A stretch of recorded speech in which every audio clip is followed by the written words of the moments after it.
Tirreessituu hordoftootaafi daawwattoota Gammee Cuubii nagaa jaalallee fi tokkummaa Waaqayyoo lafa jirtanitti isin haa dhaqqabu.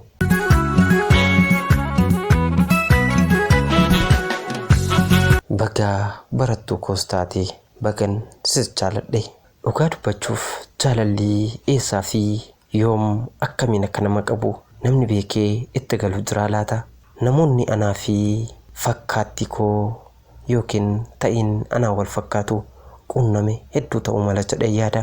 Maaliif jaalalli humna qabu waan ta'eef lafanni itti nama kuffisuu fi maalirratti akka nama kuffisu namni tilmaamuun jiru waan ta'eef jaalala jechuun sammuu qofaan osoo hin taane onneedhaan adeema. Ajjisaas, harkisaas, miillisaas hundumtuu dhaannaa onneetiin madaalamee safaramee nama barbaachisu sanaaf laatama.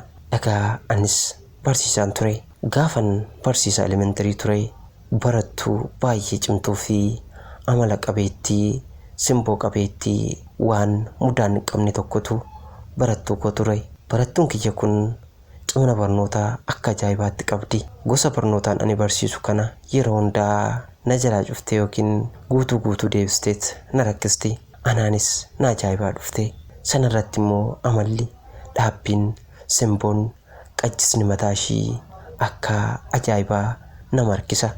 Dhagaa nama akkanaa kana jaalachuus ta'ee tuquun miidhuudha jedhee waan yaaduuf ani ishee duraa nama seeraan jaaladhe hin qabu waan ta'eef keessa kootti gubachaan barsiisuu eegalee. Gaafan kilaasii barnoota ishee seenuu barnoonni inni barsiisu hedduu natti tola.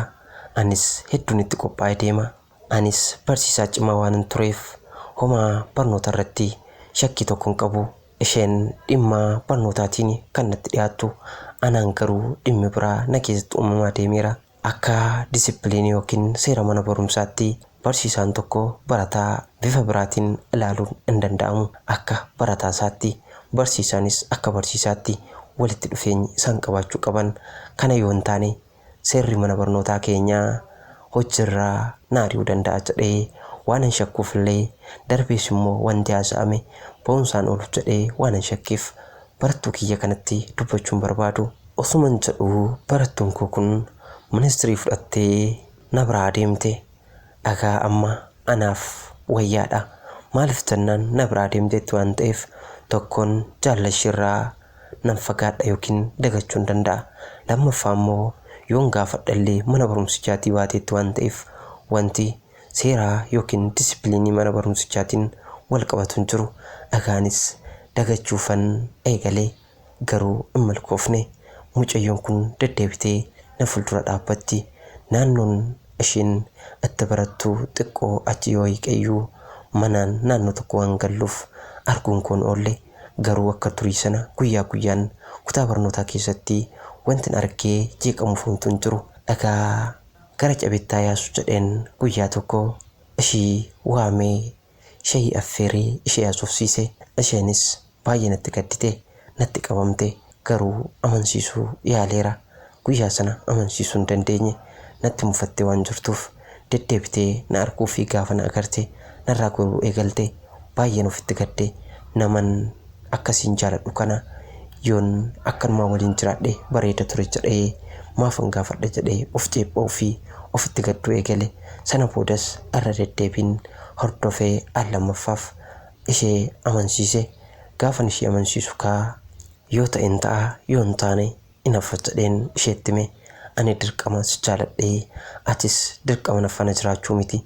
Wanti guddaan ati na jaalachuu fi yaada kiyya na hubachuu qabdaan jedheen.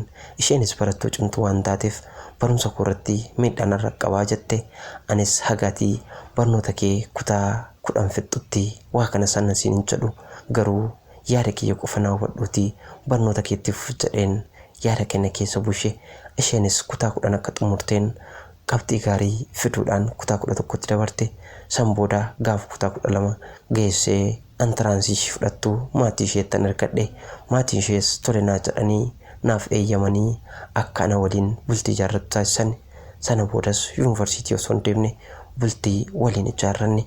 Anis dhagaa amma maastarsii koo waan baradheef mooraa arrangalee. Aniif isheen har'aa wal jaalannee jaalala ajaa'ibaa eegalleerra. Jaalalli ishee waliin dabarse jaalala abbaaf ilmoo, hiriyaaf hiriyaa, jaalalleef jaalallee ture. Egaa anaaf isheen haadhaa, haadhoodhaa, hiriyaadhaa. Kana hundumaa naaf taateet na waliin jiraachuu eegalte. Galanni kan Rabbiiti. Wanta ani kaleessa yaadeetti galee fi wanti ani irra keessa jiru hunduu wal madaalee naa milkaa'eera. Sooree kiyya, egaa waan kaleessaa si yaadachiisuufan arrasii daddarbee si tuttuqe. Waan hedduutu ture, waan hedduu keessas dabarre. Ati akkam naa jirta? Nagaa keetii, nagaa kiyyas hin daganne. Mucaan koo suurraan nagaadha. Nagaa akka taatan abdiin qaba. Yeroo baay'ee gaafa kutaa gadaanaa turtee dambalii jaalalaa kan guyyaa dilbataa yookiin immoo sanba guddaa ganama dhiyaatu akka dhaggeeffachaa turtee fi isa keessan akkan sii dhiyeessallee ni yaadatta. Har'as maarree egaa yuutuubii yeroo baay'ee akka fayyadamtuu fi akka ilaaltu nan beeka. Annis sanaafan gama yuutuubii argadhee jennaan jaalala koo kaleessaa si qooduufan gara natti dhufe. Yeroo kamuu ati naaf daawwitii kiyya, daawwitiin keessatti mudaaf gaarummaa koo argee ofittiin sirreessuu fi gara fuulduraatti jireenya koo akeekuudha. Ati naaf jiraadhu kaa, hamtuun sin tuqin, haadha ilmaan kiyyaa, hiriyaa kiyya dhugaa, jaalallee bara baraa gaariin sin darbiini.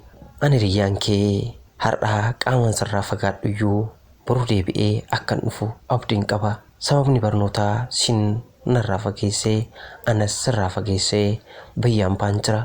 Yeroo hundaa suuraa kee ilaalaa jaalala kaleessaa sana maal akka ta'ee fi maaliin akka dabarsine gammadaan har'a ga'eera. Yeroo kamuu si jaalachuu kootti yoon gammade malee gaddeen beeku. Siin jaalachuun koo guyyaa guyyaan gammachuu fi umurii kiyya waan dheeressaa jiru na fakkaata. Rabbiin kiyya bagaa siin naaf kenne naa jiraadhu. Ati dhugaa dubbachuuf taanaan goota jaalalaa nama cimaa boojitee kan kee godhachuu dandeessudha. Akkamitti akka jaalatan, akkamitti akka jiraatan umuriin kee xiqqaa ta'us agarsiiftee natti himteetta. Anis gocha keetti ajaa'ibsiifadhee si faana jiraadheera. Jaalallee koo yeroo kamuu naa jiraadhu kaa. Hiriyaa kee baay'ee si jaalatuu fi baay'ee si abdatu abdii badhaadhaati.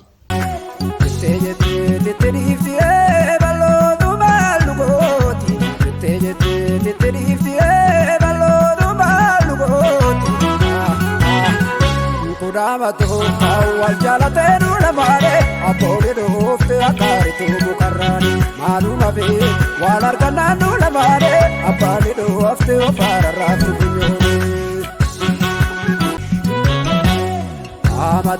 amatu ni seto so idinya tuduti so idinya tuduti yafte nafti murte sagaloto te kolpatu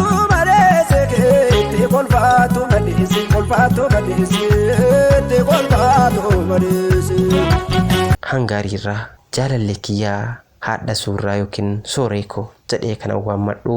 Sooretti kiyyaaf Oromiyaatti kan argamtu si'a dhaqqabdu. Xalaan jaalala koo kun xumureera.